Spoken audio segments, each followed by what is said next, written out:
ang inyong pong grupo, ano ang inyong expectation sa SONA mamaya ng Presidente?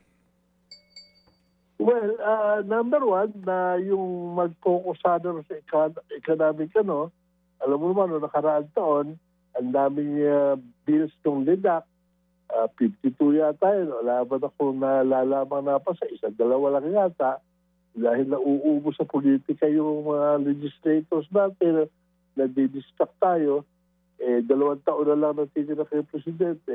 Sana naman, makapokus na tayo sa mga bilihin, paano mapapababa, natin yung maparusahan, yung mga paparusahan. Pero mabilis sana, wag nang parusahan sa public relation. Wag ng public relations. Ano pong what do you mean specifically? Press release, wala pa. Yung hinihintay ng tao, hindi naman nangyayari. Hinihintay ng tao na? Na mabilanggo. Oo, ako naintindihan ko po, baka naguhunos dili lang ho kayo, no? Mabilanggo, hindi ba ho, kasi meron naman na bilanggo ngayon, no? Alam niyo na kung sino, tapos may iba na nabilanggo, wala namang kaugnayan sa flood control. Opo.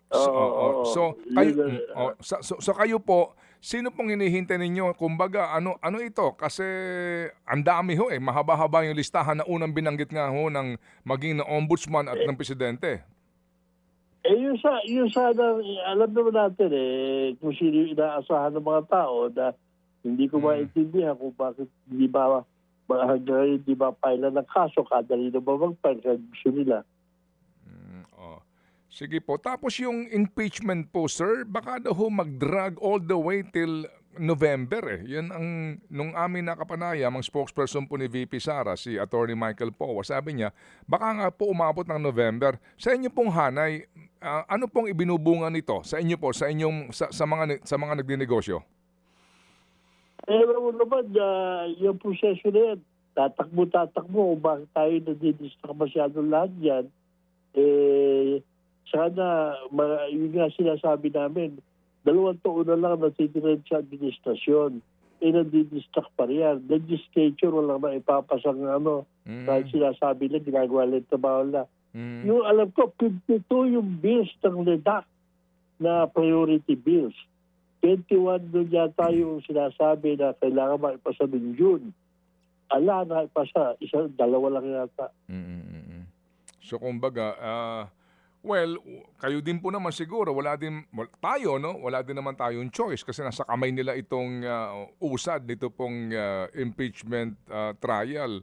Pero kung kayo pong tatanungin, kasi ngayon sir, if you notice, magbabago na schedule. Gagawin na pong 10 a.m. to 2 p.m.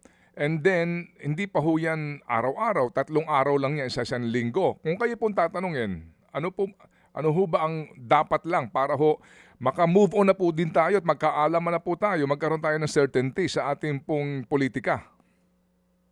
Hindi ko nga alam. Basta sinasabi nga lang natin, nauubos yung panahon nating lahat dyan. Hindi lang yung sa hearing mismo, sa gabi, lahat ng media, lahat ng hindi naririnig mo, hindi na napapag-usapan yung problema natin sa ekonomiya. Nakalimutan na. Mga kapatid, patuloy po kayong tumutok sa 105.9 True FM para sa totoong balita, impormasyon, music and entertainment. Mag-subscribe sa aming YouTube channel at podcast at sundan nyo kami sa Facebook, Instagram, X at TikTok sa True Network PH. Bisitahin din po ang aming official website, truefm.ph. At panoorin din kami sa True TV Signal, Channel 19. Kami po ang 105.9 True FM. Laging true sa'yo, kapatid.